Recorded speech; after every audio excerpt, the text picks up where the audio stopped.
D2C may be the worst channel for most beverage brands. The barrier of entry is so low that unless you actually have true differentiation, you're going to have competitors start popping up. Think about TAM, think about unit economics. And if D2C checks your boxes, it's a great place to start and it's a great place to scale. Dylan, we're back and I've got a question for you. What's the question, John? Is D2C dead? Because I keep hearing that. Is D2C dead in 2025? I don't think so. I think it's alive and well. I just think every single year it gets a little bit harder, and it's like it's a little bit more competitive. But that's also what makes it fun. It's it's a little bit of challenge. Yeah. So what I want to talk about today, there's a lot of talk in social media and elsewhere, like D2C's dead. It's not. It's alive and well as far as I'm concerned, and I would say I'm sure you agree with the spaces that both of our firms sit in. And I just want to talk today about why D2C in 2025 and beyond, strategic considerations, what's working, what's not working. So to start, I'm going to start off by asking you a question. What are some of the key things that, from your perspective on the agency side of the world, what are some of the key things that you think would cause a brand to consider D2C as a sales channel over other sales channels to start? Yeah, I think that it's probably the lowest barrier to entry. So you can spin it up arguably maybe for the cheapest upfront initial investment cost. And then additionally, you have a lot of control, right? So it's like if you feel like you are a great advertiser marketer, it can be a great place to start. It might be hard to convince like a retail chain to buy your product and sell it if you don't already have some product market fit proven or some connection or some way of getting into those doors. So I'd say like the real reason why people start there is often due to the fact that it is a low barrier to entry. Longer term, though, it has unique characteristics for certain categories that make it arguably the best of the sales channels to run in. And for some categories, it might even be the worst. So like every category is just different and it's not always going to work or be the best, but it can and it can't. So it's not a one size fits all answer, John. I'm sorry not to give it to you. No, I that's why I wanted to chat about it for maybe the next 20, 25 minutes or so. You mentioned like the best channel for some products or product categories and the worst. One thing I've learned about the worst since I started Free to Grow 4 years ago, beverage, like D2C may be the worst channel for most beverage brands. Now, I do know some beverage brands that have been successful in scaling D2C, but it's usually one of the channels. It's one channel of an omni-channel approach. They may have a sizable D2C business. The real trick that I found, and it makes sense intuitively in hindsight, we worked with a couple beverage brands early on who were trying to break into D2C. And what did we find? We found that the shipping and fulfillment cost as a percentage of AOV was just really hard to effectively turn enough gross margin dollars per order to cover CAC. It's just really, really hard. When I think about a brand that appears to be doing well in D2C, they share their numbers publicly. I'm going to assume they're accurate for the sake of this conversation, right? But like Breeze, the, CBD THC drink brand, they have a higher, they're charging up a higher price point. They're charging $5, $6, $7 per can, and they're selling a pack of those, right? So I don't know what their AOV is, but just based on the price on their site, their AOV is probably $40, $50, $55, and they're selling a subscription. That's how they're making beverage work D2C. Do you guys work with any successful beverage brands, or do you see that as a hard channel? D2C is a hard channel for beverage too? Yeah, like I've actually seen some like wicked successful like beverage brands on D2C. I think that the form factor matters a lot. So like I've seen everything from like for example, like if you're shipping something in like glass, probably pretty heavy. If you're shipping something in a can, like maybe not as heavy. So it's like it all comes down to the unit economics. I think that while it is like generally harder, you do have the LTV component. And if you have a truly exceptional product, I still think it can work. Also, like, I think that like it also depends as to like what your skill set is going into it. Like, If you're like an expert D2C team, like you might still be able to make it work, but it's definitely like not easy and not like Yeah, a category that I would say like, yeah, like that's naturally like a D2C category. totally. And you have to have leverage somewhere else. So maybe it's the skill set, or they might just have like phenomenal LTV, or brands that do succeed in beverage might have phenomenal LTV. Also, like depending on like what type of beverage you're selling, but like does it necessarily have to be in like glass, can, etc.? Can it be in another form factor like a plastics or something that's lighter? There's lots of Totally. different ways you can kind of approach it. But by and large, I'd say beverage is hard. What would you consider to be like the most like ultimate perfect for D2C type product category? It's two, but I think because they have similar characteristics, it's supplements, and then I'll say like cosmetics. And the reason is, generally speaking, light and cheap to ship relative to price, right? And LTV, the ability, it's consumable, the ability to sell it on subscription or drive a solid repeat purchase frequency. I Those think there's a third too. What's the Just to third? jump in, and I think the third is like, so I thought a lot about this because we've had a lot of like food brands or like consumable products start D2C that then move to like grocery, and Yeah, like if you're going to the grocery store every single day and you see the product that you're going to buy on D2C, unless there's a huge reason to buy it on D2C from a cost savings perspective, like you're probably just going to buy it in the grocery store. I think what's sure. unique about supplements and skincare is like, depending on how you live your life, you may not be going to like a Sephora every single weekend to buy another like Totally, another product. So it's convenient on D2C. And also there's like not really any marginal utility to buying it in store versus online. If I think about totally. like clothing and apparel, I'm not that picky. So like ultimately I probably just don't mind buying it online. But like I can make an argument for that category of like I want to try it on in store for specifically those two categories, supplements and beauty cosmetics. You're probably not going to try it in store. Maybe Sephora you can in some cases, or like, beauty you Totally. can in some cases. I'm not really sure. I'm not the target customer, but I think by and large, a lot of people can still feel very comfortable buying those things online. Yeah, that's a good point. And this actually leads me to something else that I want to talk about, which is that there are categories that you would think intuitively on the surface would not work in D2C that actually can. I have a lot of experience with this, being a part of the founding team at Guardian Bikes. Everyone told us at Guardian Bikes, like everyone who had been in the bike industry for a long time, you will not ever scale a bike brand online. Why? Because everyone wants to sit on the bike, right? And they want to kind of size it in person. And so we were like, okay, challenge accepted. But here's the thing, we didn't choose D2C just because we wanted to like challenge the status quo. We originally launched through what's called IBDs, independent bike shops, basically, your local bike shop. And what a pain that was. This is super fragmented market. There's a few chains, but not really, right? They're all independently owned. They all want to buy like 2, 3, 4 bikes at a time. So super, super small order sizes. They all want payment terms. And what we learned is, and they're all run by like an owner operator. So like getting your bill paid is like literally tracking down the owner on a cell phone. So like we had like hundreds of bike shops that were calling. So that was like an operational nightmare, but that's not actually the full reason why we pulled out of that channel. It's because we couldn't get consistency in explaining the secret sauce of a Guardian bike, which was what?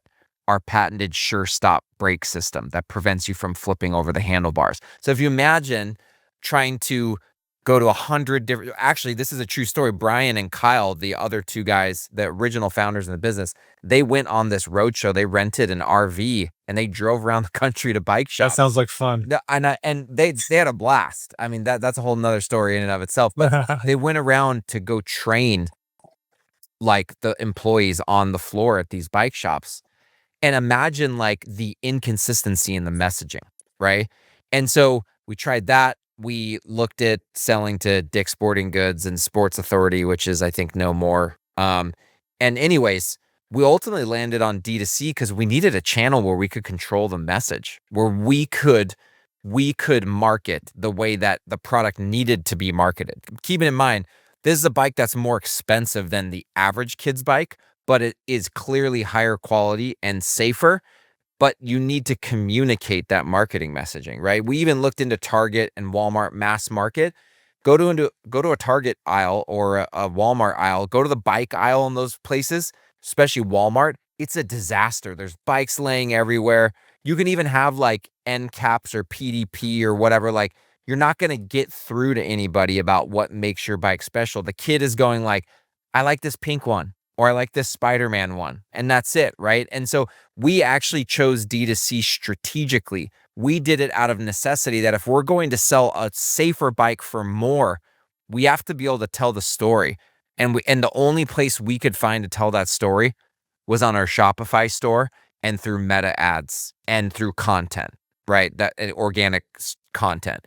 And so we chose D2C as a strategy. Now here's the thing. Let me be clear. Selling a product that is not inherently conducive to D2C, in this case bikes, because generally people like to sit on them and feel them and whatnot in person. It is not a battle for the faint of heart. It took us years. We even had to develop this software called Ride Sizer that we patented, where you can actually like type in a few dimensions of your kid and it shows a 3D avatar of your kid on the bike. Like, we had to come up with all these very innovative things. We had to create bikes that were 99% assembled, meaning we had to ship bigger packaging. It costs more to ship, but so that it was truly, 5-minute assembly. We had to do all these things that actually were investments, and it took a number of years before they finally started paying for themselves. So the point that I'm making is, one, we chose D2C because we had to strategically from a marketing standpoint. Two, because we were selling a product that isn't intuitively a D2C, you know, like friendly product. We had to come up and invest in a bunch of innovations to make the D2C experience seamless. And the business is killing it today, but we had to raise capital and we had to spend years figuring this out before it finally paid off. So there's a little bit of like, not like, that story is a little counterintuitive and I don't think it's for everybody. But the point is, there was a strategy behind it.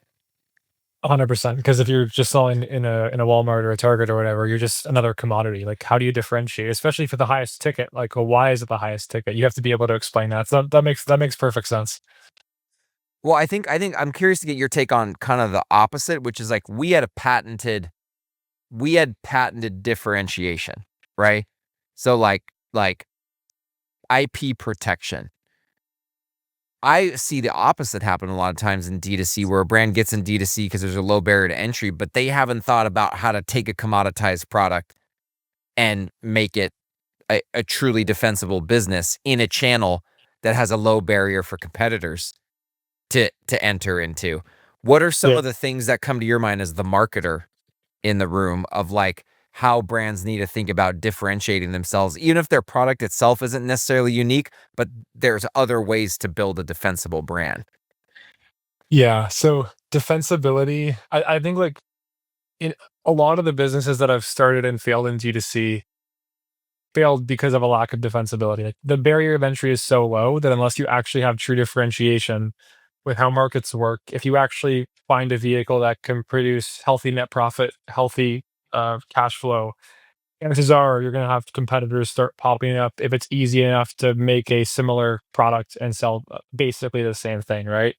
So if you're if you're trying to think about that from a defensibility standpoint in the DSC space, if that's your game, very much first time customer dependent, very little LTV, and you're just basically playing the game of I'm the first person to kind of arb this kind of product in the advertising ecosystem, it's probably not going to be a very long term business. It might if Yeah. you can then turn it into something else, but I would not consider that remotely defensible. And I think that that's less and less common now. Like, a lot of those Totally. opportunities were kind of arbed out in like the late 2010s to early 2020s. Like, an example that I would kind of counter to that, you can have like a relatively undifferentiated product, but if you were just first and it happened to have high LTV and you got really big really fast and optimized your funnel, so your CAC to LTV is just really well optimized, and you're bigger, you have more cash, you may be able to pay more than anyone else to acquire that same customer, Mm, even if you're selling a somewhat commodified product. Now, yeah. even then, I still don't think that's like the best. That's not like the best moat around a business I've ever heard or seen, but that's at least something. If you're in a business where it's first time customer dominant, it's undifferentiated, you have to start thinking about, well, can I actually make this defensible on D2C? Or to make it defensible, do I have to go to other channels, lock in those vendor relationships and have success there where I'm not always chasing cost of acquisition every single day, every single week, because that's basically all the profit I have. If you have a truly differentiated product, I think D2C is an amazing sales channel and can be very, very resilient. So that's kind of how I see the board. What do you think about that, John? I agree with what you're saying, and I'll elaborate on that with a few examples from our client base. One, I see purpose slash mission fueled businesses um, building defensibility around a commoditized product. We have a coffee brand that we work with who, just for all intents and purposes, from just like a economic theory standpoint, should be making no money because of the commoditized nature of coffee.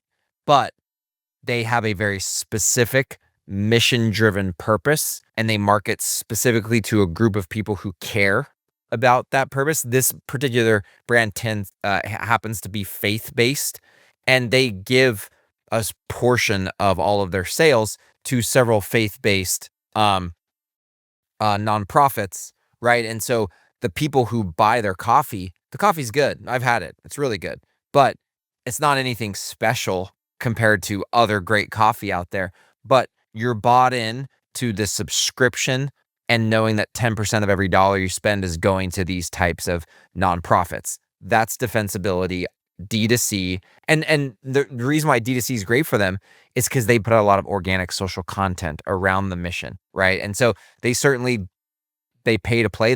They have a lot of paid media spend as well, but the content is a big part of the story, right? So like there is a way to build defensibility D2C through story, and having an online business is a great way, like D2C being your channel, it's a great place to tell your story, right? And so Yeah.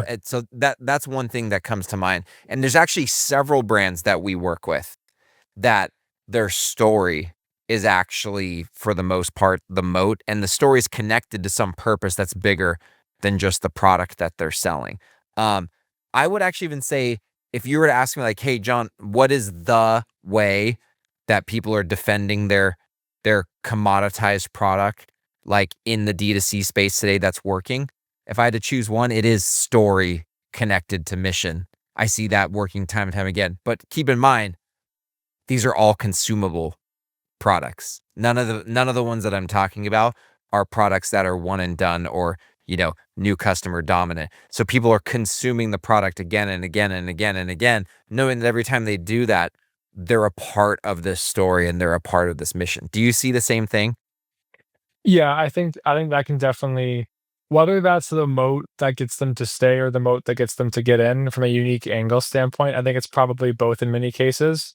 When you have a story, it can definitely serve as a moat. And like, like no moat is impenetrable. But For sure. ultimately, the more things you can stack in your favor to build a bigger one, I think ultimately can help you build a more secure and stable business. And I think moats are also just naturally easier to build in consumables. If it's a first time dominant customer product, you like truly have a moat over time. You virtually have to have some sort of proprietary element, in my opinion, Totally. or it's just like ridiculously difficult to source or build. But I think you can really tell a better story when you have a longer customer journey that you can actually use to tell that story. There's only so much story you can tell for a few ads before someone buys and on your landing page before the CAC just doesn't work anymore. So it definitely depends there. One other thing that I've seen is, and this is consistent with the just better for you, like food and beverage movement in the US, and I'd say more broadly just in the world. But one thing that we're seeing is there are some brands who find a product that actually is incredibly hard to source through a US supply chain and deliver it like truly like a clean product. And so we actually have a couple brands we work with who have put years and years and years and years into developing these supply chains with suppliers in other countries that are providing super high quality, clean, certified ingredients that you can't get in the US. And that is another layer of their moat. And it's like, it's not that you can't replicate it, it's that Really there's hard. so much that goes into it.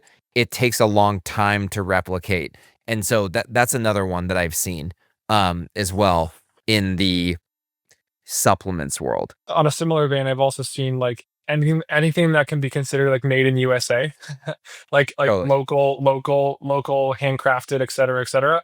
I think that in and of itself can also be about because it can be very difficult to set up that supply chain. Like literally just being vertically integrated might be sufficient moats. I guess back to like other sales channels, like outside of DTC, be it like marketplace like Amazon or wholesale. From your perspective, John, like when would you say start with those instead of D2C?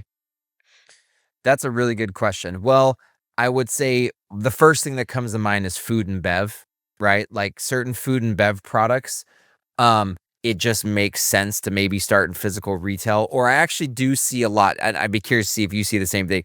Food and bev brands who can't figure out the unit economics on D2C, I do see it's more prevalent for them to start in uh physical retail, grocery retail, and Amazon. I think Amazon ends up being a little bit easier um to basically the CAC being lower on Amazon if there's already like search for that product category.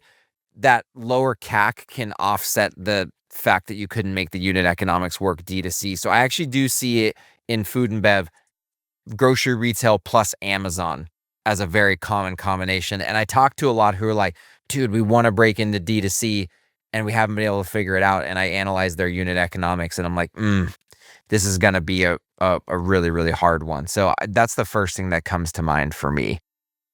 Yeah, I fully agree. I think like if you're selling a low margin commodity, D2C just generally does not work. And there's some exceptions, obviously. If it's starting either with Amazon or wholesale, is probably better. I also like won't pretend like I know those channels as well as I do D2C. So like there's probably some nuance between picking like one of the two over the other. But generally speaking, I'd say like at least as a qualifying factor for not to start with D2C, it would be a commodity product. On the flip side of that though, if you have a commodity product with high margins, I think D2C is amazing because how do you then differentiate? It's Totally. probably going to come down to the unique kind of selling point or the story behind the brand. Because usually when commodity products have low margins, it's because they've been competed down like crazy. So it's actually really hard to make that work anyways and have enough margin dollars to tell the story that you want to tell. But if you're in a space where it hasn't been competed down, there's probably a reason and there's a willingness for consumers to spend more behind that category if they have enough reason to, maybe how it's sourced, where it's sourced, or the story or what or the why behind the brand. Yeah, that's a great point. I would say, like, as a general kind of statement to pull out of the discussion that we've had here and out of my firsthand experience is like D2C makes sense potentially as a starting place, the first sales channel. If you need a place to control, going back to what you said, the word control, you need to control the message. You need to get the story out there. And you also need to just control the way that your brand is perceived and that the consumer interacts with your brand. Because as soon as you go to physical retail, you've just lost all that control. You oftentimes lose pricing control, right? You lose promotional control. And I would even say like Amazon in many ways is very similar to physical retail in terms of the fact that like you're being displayed and advertised to multiple options for the same thing. Whereas when you land on a brand Shopify store, you're just being served that brand's products, right? And so it again, just think about what the channel is good at and not good at. Think about TAM, think about unit economics. And if D2C checks your boxes, it's a great place to start and it's a great place to scale. I'll even say furthermore, as we've talked about in other episodes on this show, is that if you establish a really solid D2C business, the awareness that you're driving through your top of funnel marketing can absolutely be a launch pad for turning on physical retail and turning on Amazon. it's not necessarily the same way from those platforms back to your website. So it can be a great place to start for all those reasons. I'd say that's my kind of major takeaway. What are your final thoughts, Dylan? My final thought is D2C is not dead. For some people, it can literally be the only sales channel, and it can be a viable like approach to only have D2C. But it also depends what the size of the game you want to play. If you want to play the biggest game possible, at some point you're probably going to do all the above, and then just decide where it makes the most sense to start. And that probably comes back down to control, defensibility, and also your skill set. Like I would probably not start with wholesale because I'm not going to pretend like I'm a wholesale expert. I'm probably going to start with D2C or maybe Amazon. And it kind of comes down to like your unique, where you are from from a skill set standpoint. Love it. I think that's a wrap, man. This was a good one. D2C is not dead. And that's episode 21 in the bag. Looking forward to the next one.